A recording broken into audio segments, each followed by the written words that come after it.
다큐멘터리 역사를 찾아서 제586편 사화전야 충돌로 치닫는 삼사와 연산군. 지난 시간에 우리는 연산군이 폐비윤 씨의 무덤을 이장하고 사당을 세워서 그 칭호를 새롭게 정하는 등 억울하게 사사된 자신의 생모에 대해서 1차적인 추승사업을 관찰해 나가는 과정을 살펴봤습니다. 이 과정에서 사헌부, 사관원, 홍문관 등 이른바 언론 3사와 국왕인 연산군과의 관계가 시일이 흐를수록 점점 더 심한 갈등 양상을 보여왔다는 사실 역시 확인할 수가 있었습니다. 하지만 이 갈등 양상을 좀 더 들여다보면요, 성종 때부터 본격적으로 관계에 진출해서 사헌부나 사관원의 간관을 담당하거나 혹은 홍문관의 관원으로 발탁된 젊은 청요직 관리들이 세조의 집권 과정을 도와서 공신으로서의 특전을 누려온 훈구 대신들을 공격하면서 비롯된 갈등이기도 하다, 이렇게 해석할 수도 있습니다. 일반적으로는 국왕의 편에 선 그 훈구 대신들을 우리가 훈구파라고 부르고요, 이들의 잘못을 탄핵하는 3사의 관리들을 살인파라고 칭합니다. 본래 사헌부나 사관원 등에 종사하는 대관은 국왕이나 대신들의 잘못에 대해서 간쟁하는 것을 임무로 삼고 있기 때문에 서로 대립하는 것은 아주 당연한 일인데요. 하지만 이들이 성종 말기에 이르러서 이전보다도 훨씬 더 치열하게 격돌하게 된 것은 그럴 만한 계기가 있었습니다. 자, 우선 성신여대 오종록 교수의 얘기 들어보시죠. 성종 말엽에 매우 심해지는 그런 양상을 이제 보이게 됐죠. 그때 이제 결정적인 계기가 되었던 것에 유향소를 다시 설치를 하게 되면서 살인 세력들의 경우에는 이제 자신들의 어떤 이 세력 기반으로서 유향소를 운영할 수 있을 것이다 라는 희망을 가지고 있었는데, 많은 지역의 유향소를 실질적으로 그 지역 경제소를 장악한 이 훈구 대신들의 그 지배 아래 놓이게 되었던 거죠. 그러면서 살인 세력이 훈구 세력의 이 부도덕한 것들을 찍어서 비난하는 일들이 시작이 되었고. 자, 이 오종록 교수의 얘기 중에요, 경제소하고 유향소라는 말이 나오는데요, 설명을 하자면 이렇습니다. 경제소란 각 지방관청에서 서울에 둔 연락소를 말한다. 그 고을의 호족이나 향리의 자제를 서울에 머물러 두게 해서 중앙관청과 지방관청의 연락 사무를 맡아보게 하였는데, 그 자제는 볼모의 성격이 강하였다. 반면 유향소란 지방 수령의 정치를 돕고 백성들의 풍속을 교화하기 위해 설치한 지방자치기관의 하나이다. 중앙조정의 행정명령을 백성에게 전달하고 지방관리의 횡포를 막고 조세의 부과와 징수를 도와주는 역할을 하였다. 세조 13년에 이시의 난이 일어났을 때 유향소 관련자들의 상당수가 반란에 가담했다는 사실이 드러남에 따라서 유향소가 폐지됐다는 사실은 이미 짚어본 바가 있습니다. 그랬는데요, 성종 때에 와서 이 유향소를 다시 설치하자 하는 복설 주장이 제기되죠. 성종 13년 1월 21일에 열렸던 경연에서 지방관리들의 작폐에 대해서 의논을 하던 중에 사헌부의 관리들의 입에서 유향소를 다시 두자 하는 의견이 제시됩니다. 주상전하, 백성을 가장 심히 괴롭히는 자들이 바로 지방의 관리, 즉 향리들이옵니다. 수령들이 이를 다스려야 하온데 수령들 또한 모두가 어질 수는 없사옵니다. 서울에 각 지방의 경제소가 있다 하나 귀와 눈이 미치지 못하는 곳에서 벌어진 타막 행위는 규명해낼 수가 없사옵니다. 옛사람이 이르기를 교활한 관리가 한 번 지나가면 닭이나 개도 편안하지 못하다고 하였사옵니다. 유향소를 두도록 한 법은 매우 훌륭하였사온데 중간에 이를 폐지함으로 인하여 이러한 큰 폐단이 생겼사오니 다시 세우는 것이 좋겠사옵니다. 신도 그리 생각하옵니다.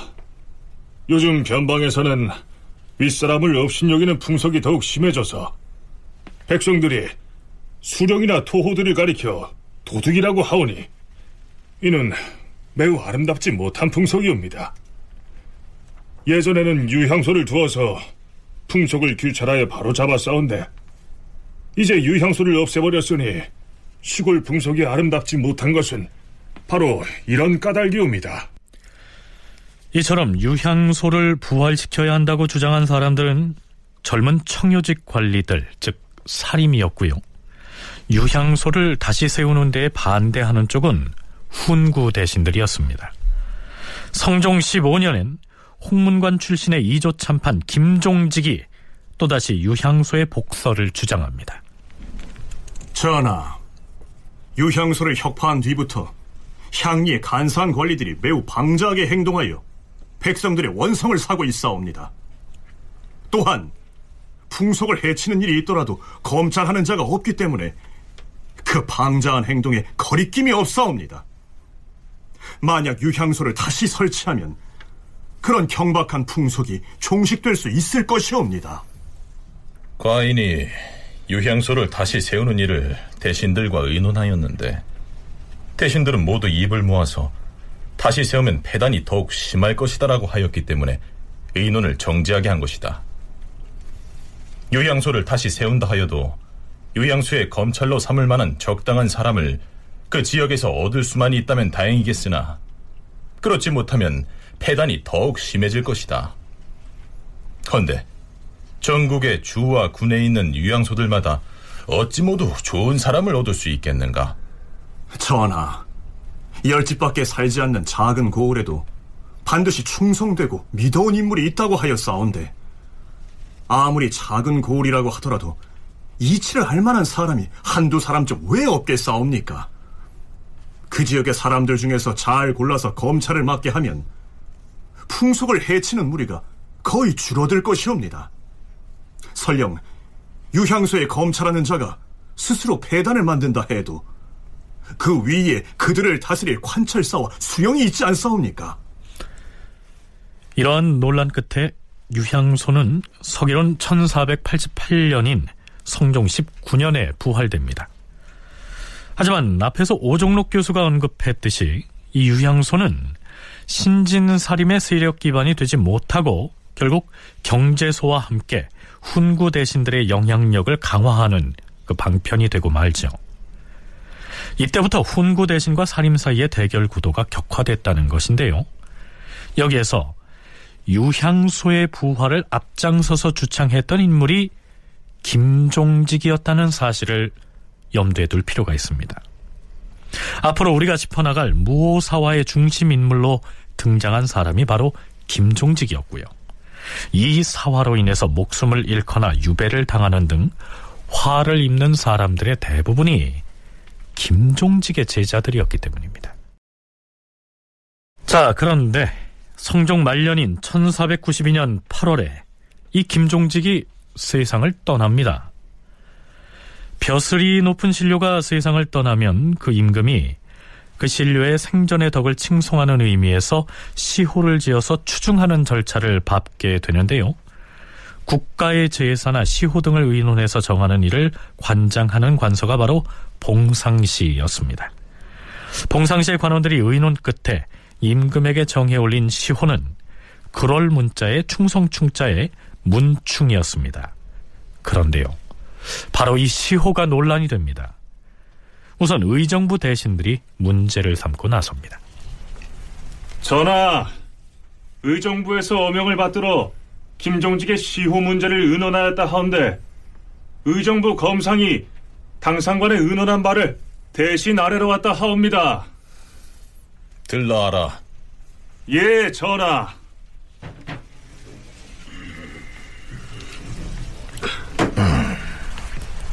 봉상시에서 정해 올린 김종직의 시호에 무슨 문제가 있다는 것인지 말해봐라. 김종직의 시호를 봉상시에서 문충으로 정하여 추중하였사온데 우리 조선 건국 이래 이 시호를 얻은 자는 단지 조준 등 몇 사람뿐이옵니다. 김종직이 남긴 업적은 조준 등에게 크게 미치지 못하온데 이는 헛된 미명을 앞세워 잘못 정한 것이옵니다. 그렇다면 애당초 봉상시에서는 어떤 근거와 명분을 내세워서 김종직에게 문충이라고 하는 시호를 추정하기로 했던 것일까요? 조금 쉽게 풀이해서 소개하자면 이렇습니다. 김종직은 유교의 도를 실천하는 데 있어서 언제나 덕과 인에 의거하였다. 그는 충성과 신의로서 공경함을 돈독히 하였으며 널리 학문을 닦아 몸가짐을 예의에 맞게 하였을 뿐 아니라 사람들을 가르치는데 게으르지 아니하였다. 김종직은 청렴하되 소견이 좁지 않고 온화하되 시류에 휩쓸리지 아니하였다. 또한 김종직의 문장과 도덕은 한 세대에 높게 뛰어났다. 이러한 연유로 문충이라고 하는 시호를 올렸던 것인데요. 훈구 대신들과 성종의 생각은 좀 달랐던 모양입니다. 앞에서 의정부의 관리가 예로 든 조주는 우리가 고려 말 조선 초의 정세를 다룰 때 살펴봤던 것처럼 정도전과 함께 조선 건국 과정에 큰 역할을 했던 인물이죠. 시호는 반드시 실상과 서로 부합하게 정해야 하옵니다. 하운데 김종직의 시호는 그 실상과 부합하지 아니하기 때문에 이를 아뢰는 것이옵니다. 김종직의 시호를 두고 보건대 봉상시에서 시호를 논의하는 과정에 의혹이 있을 것으로 사료되오니 해당 관리를 국문하는 것이 가할 것이옵니다. 착한 사람에게 나쁜 시호를 붙여서는 아니 되는 것처럼 나쁜 사람에게 또한 아름다운 시호를 붙일 수는 없는 것이다.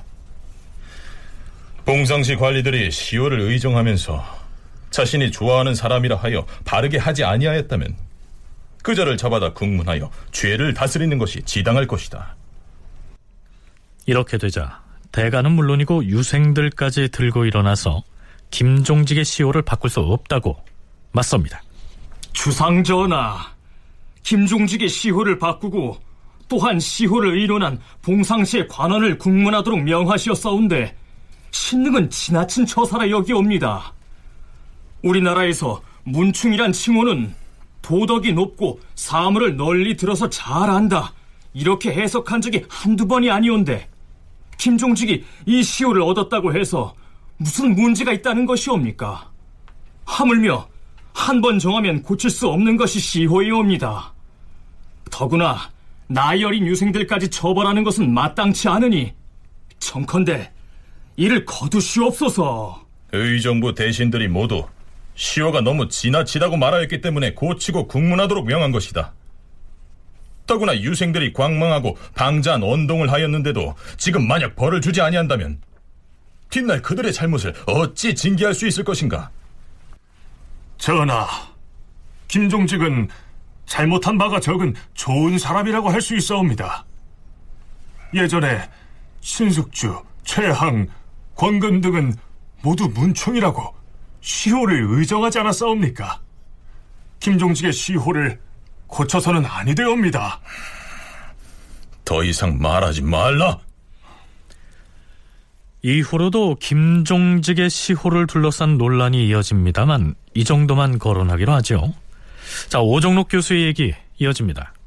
김종직이 사망한 다음에 그 시호 올리는 문제에 대해서 그 문충이라고 하는 시호를 올린 것에 대해서 이거는 거의 공자나 또는 뭐 주자, 정자 뭐 이런 이들의 그 해당이 되는 수준의 시호다라고 그 비판을 해서 결국 그 시호를 바꾸게 되는 그런 일이 벌어졌는데, 그것이 이제 김종직을 떠받드는 살인 세력들이 더더욱 이 훈구 세력에 대해서 반감이 커지는 그런 매우 중요한 문제로 작동이 되었던 거죠.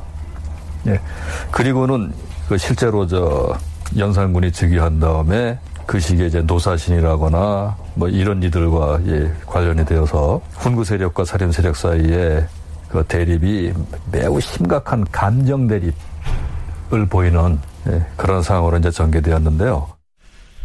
결국 김종직의 시호는 크롤 문자에 간수하다라고 할 때 쓰는 대쪽 간자를 써서 문간으로 고쳐져서 추증이 됩니다.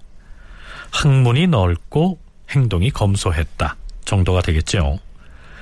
그러니까 사헌부, 사관원, 홍문관 등 3사로 상징되는 살림 세력과 훈구 대신들과의 관계는 이미 성종 말부터 매우 악화된 상황이었던 것입니다. 어찌됐든 앞으로 무오사화를 탐색하기 전에 김종직, 이 이름 석자를 일단 기억해둘 필요가 있습니다. 우리는 연산군 즉위 초기의 수륙제를 둘러싼 논쟁을 포함해서 사림과 훈구 대신, 그리고 사림과 연산군 사이의 극한 대립을 보여온 몇몇 가지 사례를 이미 짚어본 바가 있습니다.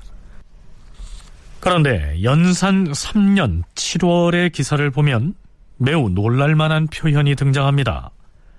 훈구 대신의 대표격인 노사신을 두고 사헌부의 간관과 국왕인 연산군 사이에 오가는 대화 들어보시죠. 주상전하, 전하께서 즉위하신 뒤부터 노사신은 매양 우리 대간을 해치려고만 하고 있사오니 이는 언로를 단절시켜서 전하의 총명을 가리려는 것이옵니다. 청컨대 그 정상을 가리기 위해서라도 노사신을 국문하옵소서. 대체 그가 무엇을 잘못하였기에 노사신을 국문하라 하는 것인가? 그대들은 대신을 경멸하지 말라. 지금 전하께서는 신등에게 대신을 경멸한다고 하시는데 신등이 어찌 대신을 경멸하겠사옵니까? 노사신은 이미 대간의 논박을 당했으니 조용히 근신하고 대죄하고 있어야 할 것이온데 도리어 대간의 간직을 일컬어 임금에게 고자질을 한다고 하오니 이는 전하로 하여금 대간의 말을 듣지 못하게 하고 자기 말만을 믿게 하려고 감히 가슴속에 음모를 드러낸 것이옵니다. 춘추의 법에 비춰보면 노사신의 죄는 극형에 처해도 도리어 부족하옵니다. 신등은 노사신의 살덩어리를 씹고 싶사옵니다. 신 또한 생각이 같사옵니다. 만일 전하께서 이를 다스리지 아니하신다면 신하로서 누가 전하 앞에서 직언을 할 자가 있겠사옵니까? 뭐라? 지금 그대가 노사신의 살을 씹어먹고 싶다고 하였는가? 그런 말을 입에 올린 것은 필시 내가 대간이라 비록 이같이 말할지라도 임금이 나를 어찌할 수 없을 것이다, 이런 생각에서 일터이다. 물론 옛사람도 아무개의 살을 씹어먹고 싶다고 한 자가 있다. 그러나 노사신의 경우와는 전혀 같지 않다. 너희들이 그렇게 말한 것은 골룡포를 입고 멸류관을 쓴 과인을 임금으로서 공경할 마음이 없다는 것이 아닌가? 자, 여기서 대간이 노사신을 두고 했던 말을 원문 그대로 살펴보면 이욕식 사신 지육자라고 되어 있습니다. 여기에서 삼갈신자는 노사신이란 사람을 일컫고요, 먹을 식자와 고기 육자가 포함되어 있어서 노사신의 살을 씹고 싶다라고 옮긴 것은 전혀 과한 해석이 아닙니다. 물론 연산군이 언급했듯이 옛 중국에서도 이러한 표현을 썼다는 것으로 미루어 봐서 일종의 관용적인 표현으로 사용된 것 같긴 합니다만, 이 시기 훈구 대신들에 대한 살림 세력의 적대감이 어느 정도였는지를 가늠케 하죠. 자, 이번엔 연산군과 사림과의 갈등 관계가 급격히 악화된 상황을 짚어보겠습니다. 제위 3년째인 1497년 섣달 18해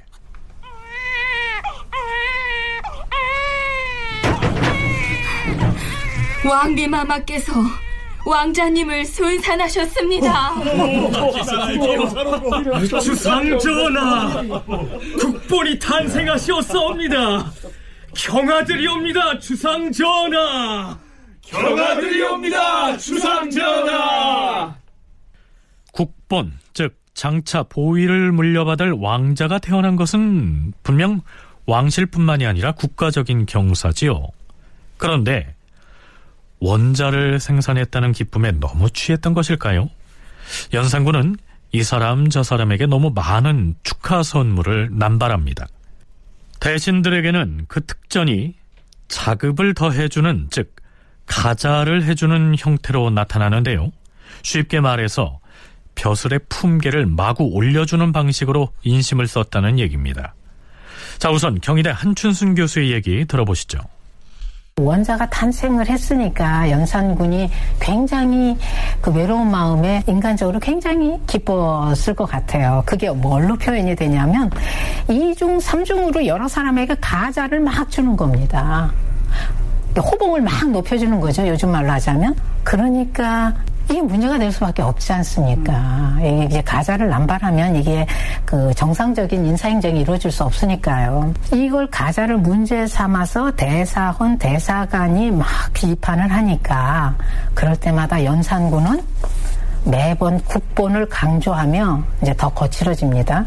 죄가 배어도 용서되지 않으니 마땅히 극형을 받아야 된다. 라고 그건을 쏟아냅니다. 이렇게 말한 적은 뭐 참한다. 이건 어머니와 관련돼서 이런 말을 한 적은 있지만 이렇게 그건을 대간에게 쏟아냅니다. 자, 그 상황을 들여다보죠. 연산 3년 12월 25일 임금이 어명을 내려서 홍귀달, 신수근, 김흥수, 하종해, 김효강, 박성림 등에게 각각 한 자급을 더하게 하였다. 대사관을 비롯한 사관원의 간관들이 가자를 남발해서는 아니 된다고 상언하였으나 임금은 듣지 않았다. 지금 그대들은 과인이 내의원에 내린 상도 역시 너무 과하다고 이러는 것인가? 전하, 원자의 탄생은 실로 막대한 경사이옵니다. 하지만 대신의 작업을 올려주는 일은 군주의 덕으로서 해야 마땅하옵니다. 미미한 공으로서 하는 것은 부당하옵니다. 부당하다? 부당하다?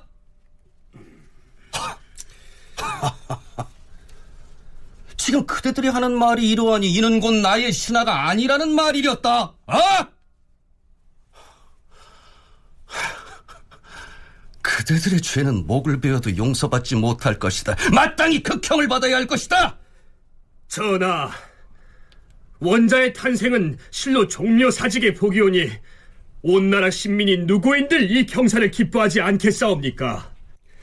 하온데 전하께서는 서울과 지방에 사면령을 내리신 데 이어서 또한 문무백관의 계급을 더해주시고 계급이 더 올라갈 데가 없는 고관들에게는 그 자식에게 품계를 올려주게까지 하셨사옵니다.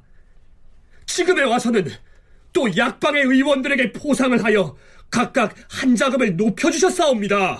그들이 산시를 간호하는 것은 정해온 임무였고 또 신하로서 맡은 직분에 당연히 할 일이므로 공로가 따로 있다고 여기어서 자급을 첨가해 주는 것은 불가하옵니다.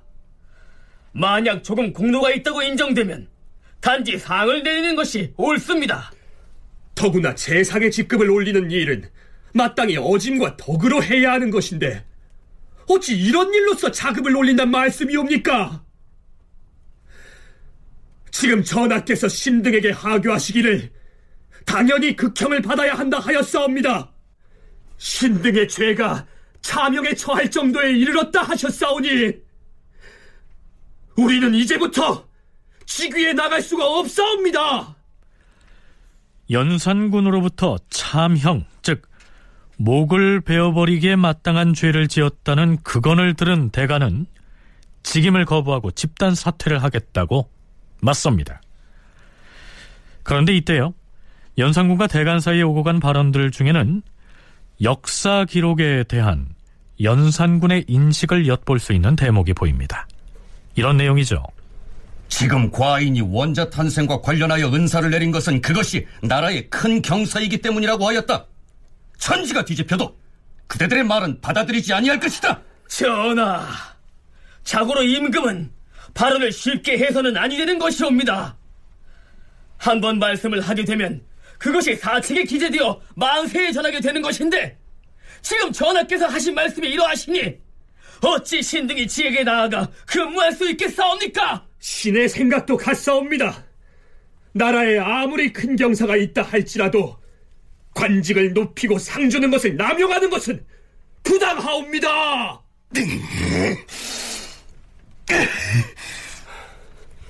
장차 보위를 이어받을 국본을 위해서 그런 것이라 하였거늘 그대들은 차라리 국본이 없는 것이 옳다는 것인가? 만일에 이 사실을 사책에 기재하여서 후세 사람들이 그것을 읽고 나를 일컬어 가자와 포상을 남발했던 임금이다 라고 하여도 나는 결코 두렵지 아니하다. 지금 그대들의 책책을 모두 교체해버리고 죄를 무겁게 다스려도 가하겠지만 당장은 그렇게 할 생각이 없으니 다시 아뢰지 말라. 사책, 즉 실록에 그러한 내용이 기록돼서 후세 사람들이 읽고서 뭐라 해도 신경 쓰지 않겠다, 이런 얘기입니다. 불과 몇 달 뒤에 연산군이 역사 기록인 사초의 내용을 문제 삼아서 살인파로 분류할 수 있는 청요직 관리들을 무자비하게 숙청했으니 사책에 무엇라고 기록되든 두렵지 않다 하는 그의 발언이 예사롭게 들리지가 않습니다. 어찌됐든 이 과정에서 국왕인 연산군과 언론기관인 대간의 관계가 매우 긴장되게 전개가 되는데요. 어쩐 일인지 이 국면에서 의정부 대신들의 목소리가 거의 들리지 않는다는 사실, 이것이 좀 이상하지 않습니까? 주목할 것은 연산군의 개인적인 지향 자체가 상당히 전제적인 왕권을 지향하는 것 같은 그런 모습은 충분히 읽을 수가 있고, 그 다음에 또 하나 더 중요한 것은 그런 군주의 개인적인 정치적 지향을 방조하는 세력들이 있었다는 그 사실입니다.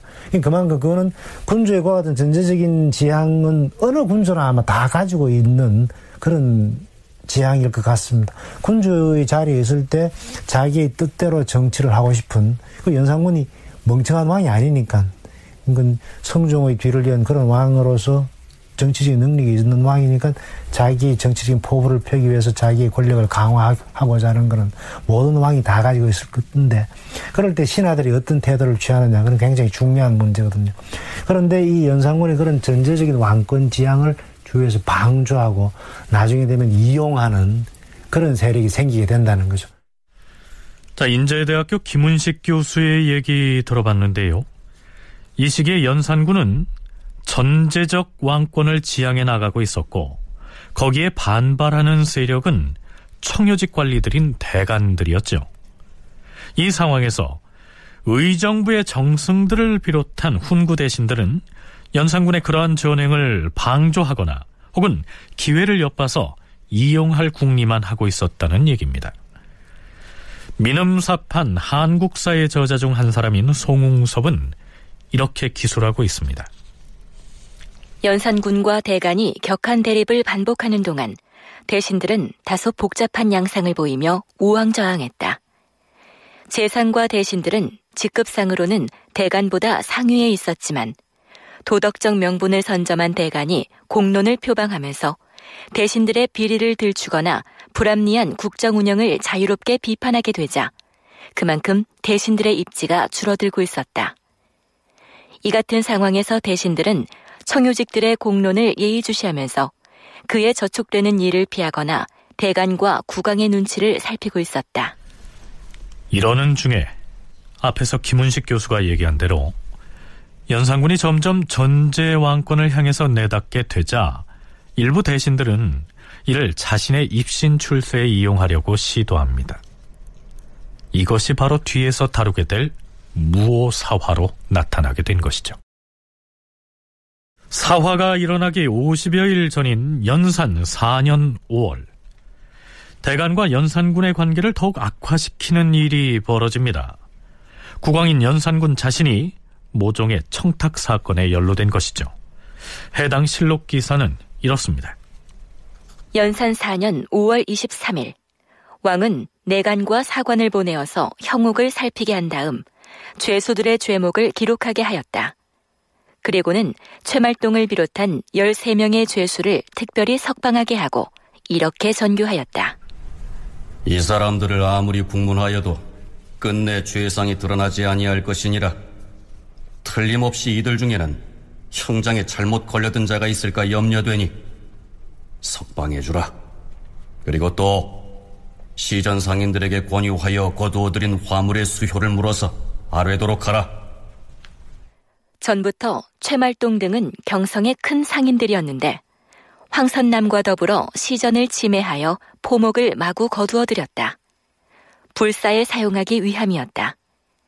그래서 사헌부에서 그들을 잡아가두고 국문하여 그 죄를 다스리고자 하였으나 임금이 특명으로 석방을 하도록 명한 것이었다. 불법으로 포 같은 것을 거두어서 불사를 행하려던 최말동을 비롯한 큰 상인인 13인 등을 사헌부가 불법이니까요. 사헌부가 구금을 합니다. 사헌부가 구금을 했는데 연산군이 청탁을 받고 석방을 해줍니다. 그러니까 사헌부가 가만히 있지 않지요. 석방 의도를 의심한 대간에게 이때도 연산군은 군약 심강한 무희망한 조짐이라며 맹비난을 합니다. 갈등에 고립하시는 거죠. 이건 왜 그러냐 하면 창피하잖아요. 실제로 청탁을 받고 풀어준 거거든요. 근데 대간이 어떻게 알았는지 귀신같이 알았어요. 자, 이 문제를 두고도 연산군과 대간 사이에 격한 말들이 오고 가는데요. 간추려서 소개하자면 이렇습니다. 전하, 이 무리들이 시전에 소속된 상인들을 침해하였으니 그 죄가 진실로 가볍지 아니하옵니다. 그중 7사람은 옥중에서 제멋대로 쓰고 있던 칼을 끌렀으니 석방하는 것은 아니 될 일이옵니다. 그대들이 만일 이 나라에 임금이 있다고 여기면 내 말을 따를 것이다. 만일 임금이 없다고 여긴다면 그대들 생각대로 하라. 군주가 말한 바를 만약 신하들이 듣고 따르지 않는다면 이는 아비도 없고 임금도 없는 오랑캐들과 무엇이 다르겠는가? 전하, 이 무리들이 범한 죄가 지극히 중하온데 특별히 석방을 하도록 명하시는 것은 매우 불가하옵니다. 기나지도 아니한 일로 죄목을 만들어서 그들을 오랫동안 감옥 속에 가두어두면 민심이 또한 동요하지 않겠는가?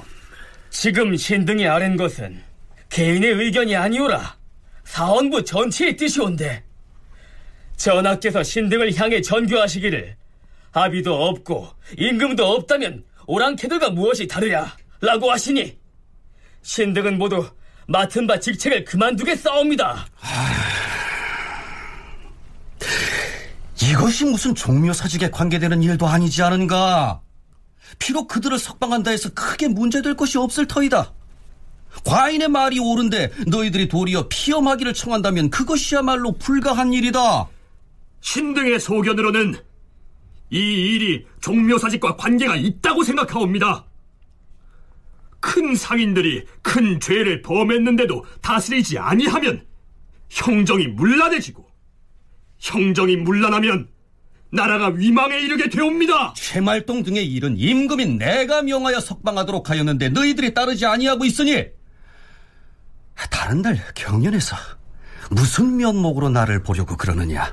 전하, 비록 군척 대신의 죄라도 특사하는 것은 불가하온데 하물며 이런 상인 무리에게 어찌 법을 굽혀서 사사로이 용서해 줄 수 있사옵니까? 나는 사람 목숨이 끊어질까 염려됨으로 석방하게 한 것인데 너희들이 이처럼 따르지 아니하니? 그래, 너희들 마음대로 하라. 전하! 너희들이 대간으로서 이른바 시비를 다툰다는 것은 무엇을 이루는 것이냐?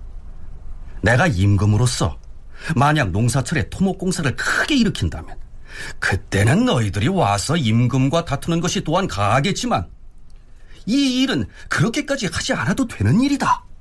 설사 훈척 대신이라 할지라도 죄를 지은 정상이 현저하면 법을 굽혀 은혜를 펴서는 아니 되는 것이온데, 하물며 시정 상인의 범행을 기필코 놓아주려 하시니 외간 사람들이 의심을 아니할 수 있겠사옵니까? 지금 그 말은 내가 청탁을 받고 들어주었다고 이러는 것 같은데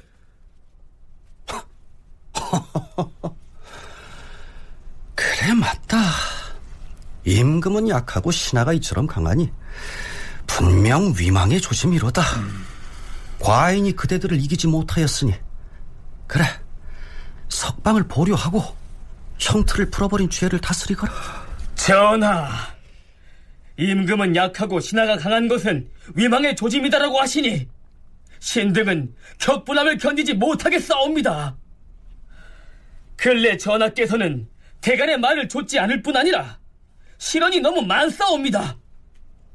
원컨대 전하는 이제부터는 그렇게 하지 마시옵소서.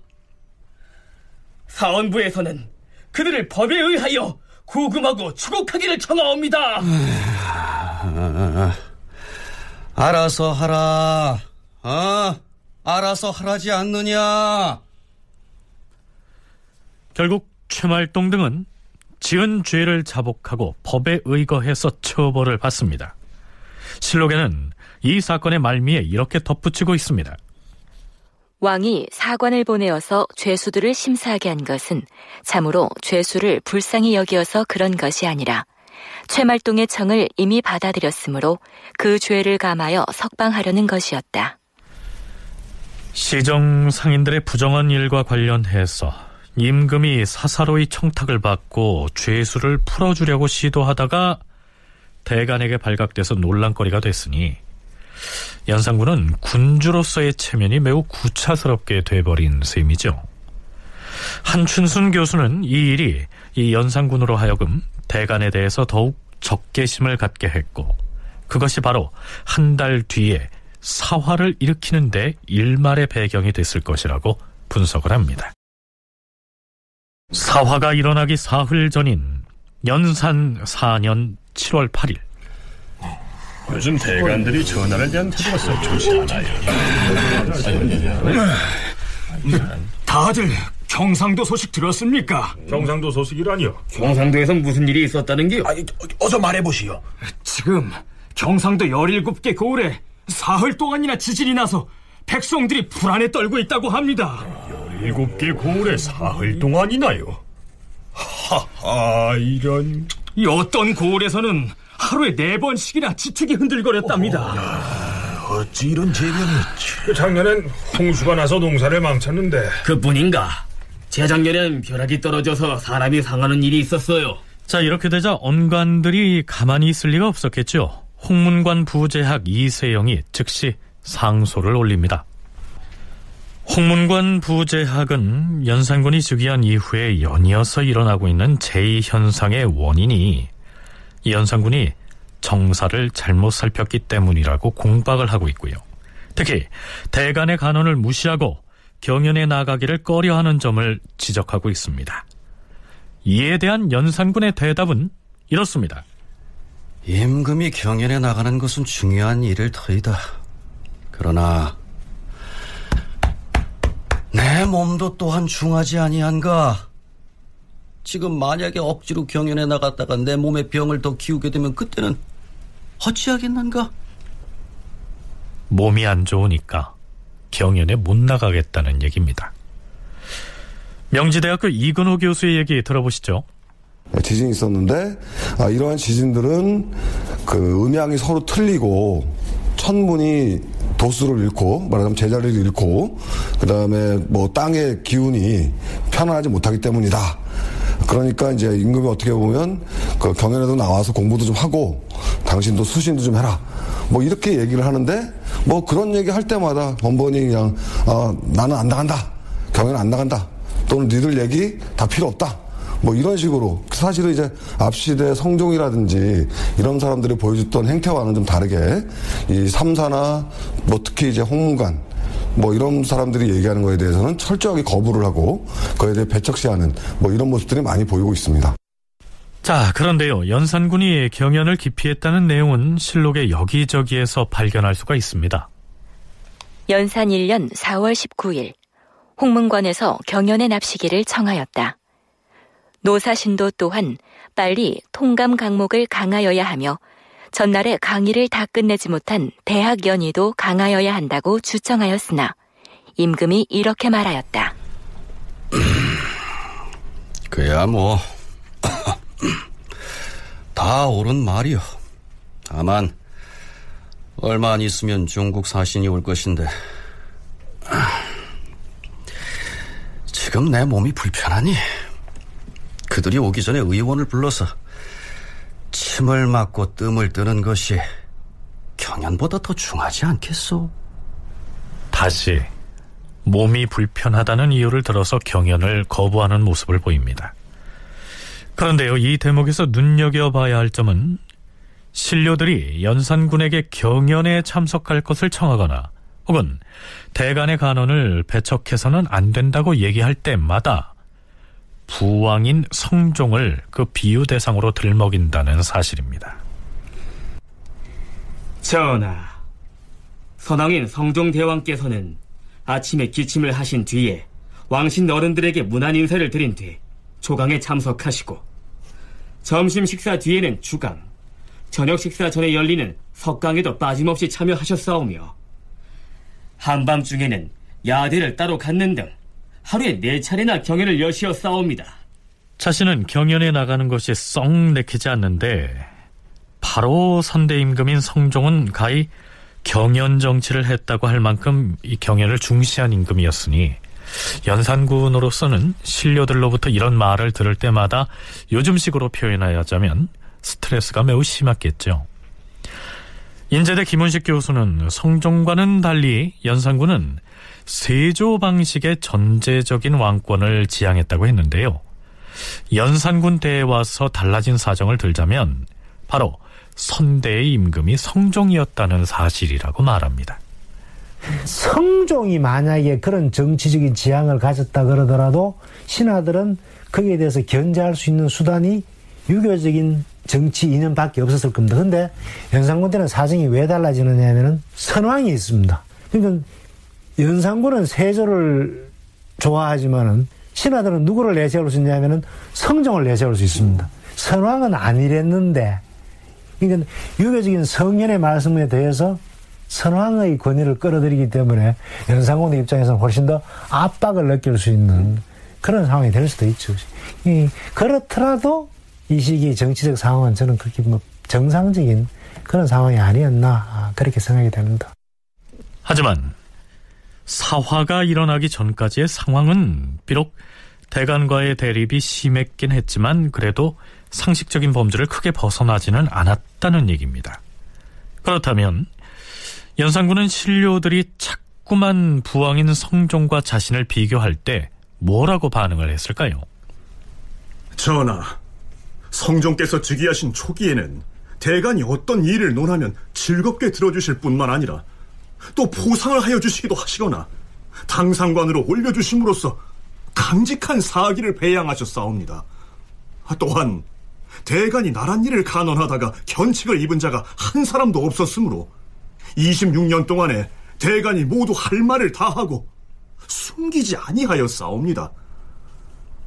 최근에 전하께 상소를 올린 대간도 역시 성종 때 배양된 이들이옵니다. 하온데 전하께서는 즉위하신 초기에 한 가지 일도 대간의 말을 쾌히 들어주심이 없고 오늘날에 이르러서는 심지어 옥에 가두어 직무를 파하게 하심으로써 강직한 선비들의 언로를 꺾으려고까지 하시니 신들이 깊이 걱정되는 것은, 대간이 또다시 성종을 들먹이면서 이렇게 간했을 때 연산군의 반응이 흥미롭습니다.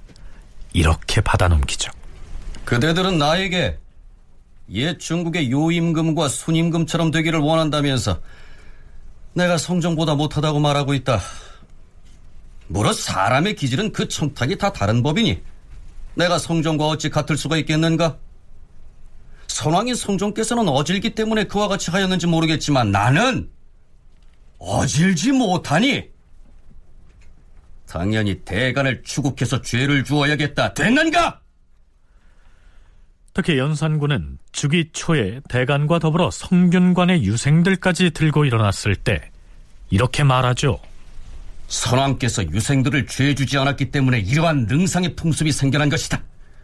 사안마다 대간 등의 의견을 받아들인 뒤에야 처리한다면 도대체 임금의 권한은 어디에 있겠는가? 부왕인 성종이 대간 등의 의견을 매번 너그럽게 받아들이고 있는 바람에 윗사람인 임금을 능멸하는 능상의 풍습이 생겨났다 하고 비판하고 있습니다. 앞으로 자신은 그렇게 하지 않겠다는 뜻으로 읽힙니다. 드디어 연산 4년 7월 1일 아니, 대감들께서 어인일로 한꺼번에 승정원으로 조상 전하를 배알하려고 왔으니 전에 올리시게. 무슨 일인지 용무부터 말씀하세요. 말해줄 수 없네. 지금 뭐라고 하셨습니까? 전하를 아련하겠다면서 어명을 출납하는 승정원에 그 용모를 말할 수 없다 하셨습니까? 아무리 원로 대신들이다 하나 그리할 수는 없습니다. 우리가 주상 전하께 아뢰려 하는 것은 기밀을 지켜야 하는 매우 중대한 비사이니 그리 알고 전하시게. 자, 임금을 아련해서 비사, 즉 비밀스러운 사안을 고하겠다고 승정원에 나타난 사람들의 면면은 이러했습니다. 파평부원군 윤필상, 선성부원군 노사신, 오의정 한치형, 무령군 유자광 등이 비사를 아뢰기를 청하고 도승지 신수군으로 하여금 출납을 관장하게 하였다. 자, 드시라는 어명이요. 안으로 드시오. 전하께 극비리 아뢰올 사안이니 아무도 드리지 말게. 사관은 참여를 하여야 할 것 아닙니까? 아니, 사관도 드리지 마시게.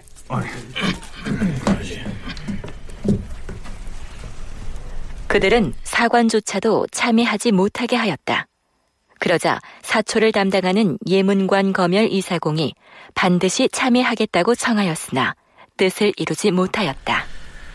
윤필상, 노사신, 한치형, 유자광 등의 대신들이 도승지인 신수군을 통해서 비밀리에 임금을 아련하기 위해서 들어갔는데요. 대체 그들이 임금에게 보고하겠다는 비사라고 하는 것은 어떤 일일까요?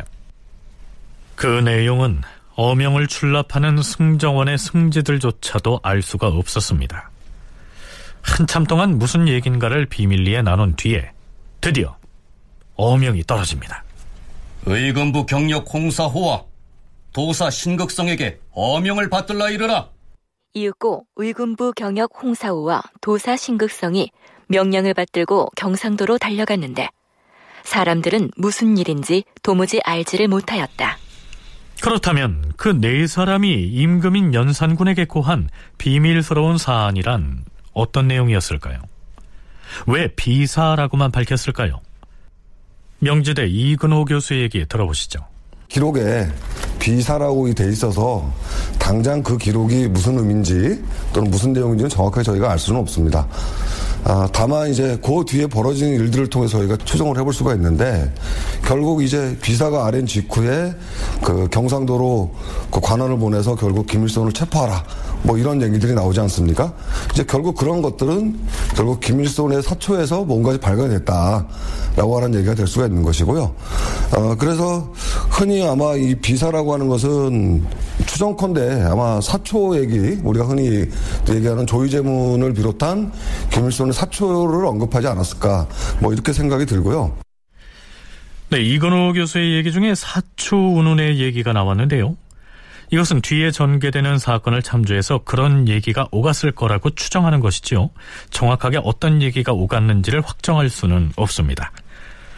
앞에서 연산군을 아련해서 비밀 얘기를 나눈 네 사람을 일컬어서 편의상 대신들이라고 했는데요.